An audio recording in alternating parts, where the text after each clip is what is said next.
So, ever since the past few days, everyone has been wondering what exactly will our summer be looking like. Because, let's be honest, a month and a half ago, we would have thought we would have a pretty low profile summer because our finances were in a pretty terrible state.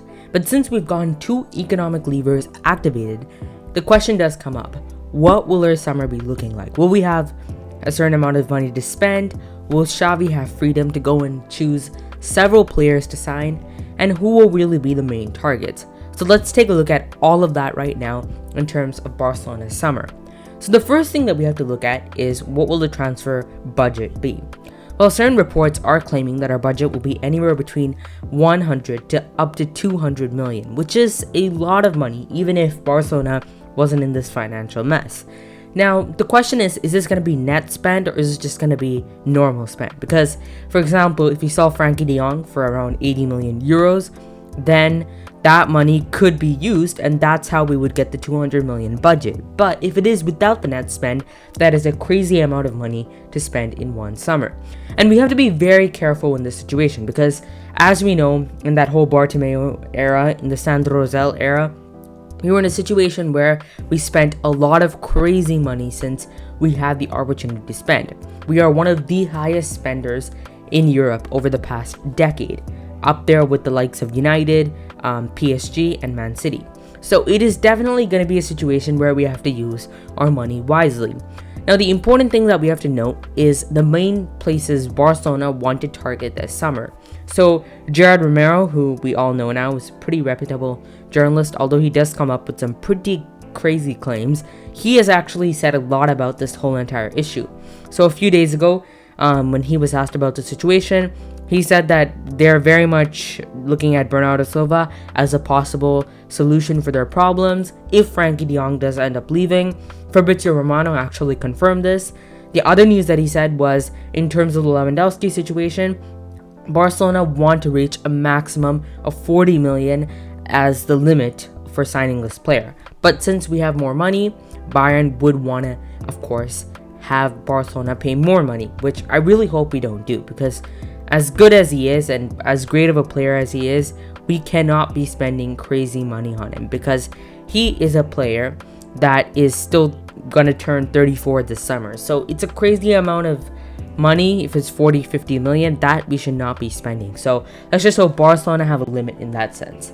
So in terms of defenders, there have only been really two options that have been mentioned so far. Koulibaly from Napoli, who has only 1 year left on his contract, and of course Koundé, who's our latest target. And to be honest, if we sign Koundé, I would be one of the happiest people out there because Koundé is up there with one of the best young center backs in the world. And I know a lot of people are pretty speculative about this whole situation for two reasons. One, how can we afford to pay 60 million, which is Sevilla's asking price for Koundé? And two, we know our history with French players. From Griezmann to Umtiti to Longley, we've had a terrible history in recent years. And of course, Dembele, how could I forget him? But we've had a terrible history with French players, so it's always risky. But that is something for another day, because I personally think if you get the opportunity to sign a player like Koundé, you don't just stand there and stay still. You really go and use that situation and sign the player. So that is the hope. Now that we've talked about the main transfer targets this summer, what exactly is XAVI planning for next season? As we know, preseason will be starting in around a month's time, so what will the plan be in preseason? How will we line up as a team? Well, there have been a lot of rumors that we're going to be setting up in a 3-4-3 system. So as we know, XAVI in his time with Al Sadd played in a 3-4-3 system. So after the 2011 Champions League final, where we of course won, Barcelona shifted for a certain time to the 3-4-3. Is it a perfect system? Absolutely not. But is it a system that works? 100%. In the 3-4-3, during the Pep Guardiola era, we actually had some amazing games and some of the most dominating games in Europe, such as that Osasuna game where we won 8-0. So the 3-4-3, although it might not be a perfect system for many people due to the defensive liabilities, it is a system where we will dominate against lower opposition and really play toe-to-toe attacking football against the best. So it's a very interesting formation to look at. That is one possibility. The other possibility is, of course, Xavi sticking to the 4-3-3. Currently in the 4-3-3, we have a possibility of Araujo and Christensen right now, with Alba and Dest as the fullbacks, Busquets, Kessie, Pedri, or Busquets, Gavi, Pedri, or Busquets, De Jong, and Pedri. Those are the real options. And of course, up front at the moment, we have a strike front three of Ansu Fati, Ferran Torres, and Pierre-Emerick Aubameyang. And if Lewandowski comes, he will be taking Aubameyang's spot. So we have a lot of options. So if we go for either formations, they're very different in terms of the way we're going to play. In a 4-3-3, obviously only two men at the back, really using the fullbacks, both Jordi Alba and Serginho Dest. And really, in a 4-3-3, Busquets will be a crucial player in terms of the build-up.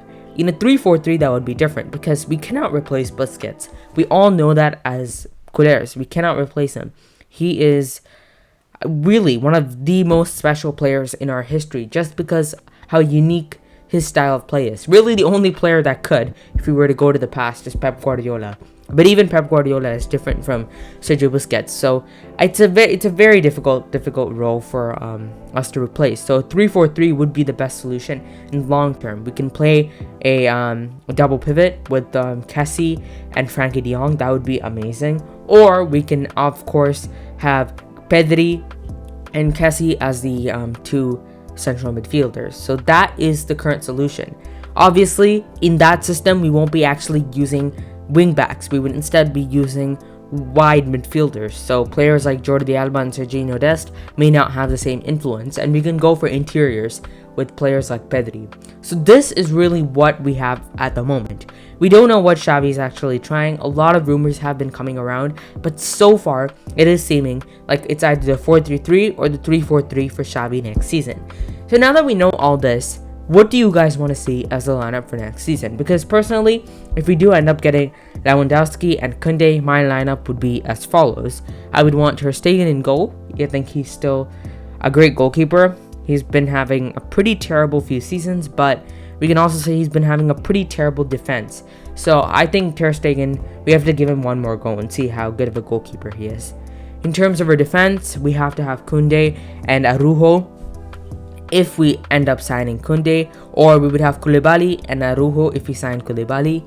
And for our wing backs, I think we stick to Jordi Alba as the left back because I think he's consistent and he's a good player for at least 1 or 2 more seasons.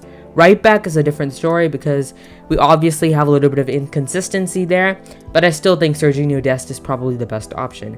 I think before Serginho Dest got that horrible injury, he was a great player. He did amazing defensively. He contributed in terms of the forward runs that he made, and he was a good player, but unfortunately his injury did really change that situation. In terms of our midfield, I would go for Busquets as a DM. I think he would always be the best option there, and I think if we can really control the game, he is crucial for the team. I think for the other two midfielders, ideally I would want Kessie and Pedri, or Frankie de Jong and Pedri. I think that would be the best solution. But of course, if we do sign Bernardo Silva and Frankie de Jong leaves, then that situation would be different. I would go for Bernardo Silva and I would go for Pedri with Busquets as a DM. So in terms of the front three, it's a different scenario. I think so far, if we have Ansu Fati and Ferran Torres as both our wingers, there are some problems because we need some creativity, and you cannot just rely on your fullbacks and one midfielder to provide that creativity. You need a winger. Now that is the reason why we were looking so much for Rafinha, who is a great player creatively. But at the same time, if we don't get him, Di Maria is the option.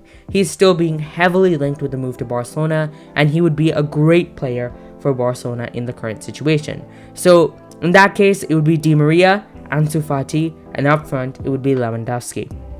That team could easily go far in the Champions League. It's a good defense, it's an amazing midfield, and it is an amazing attack.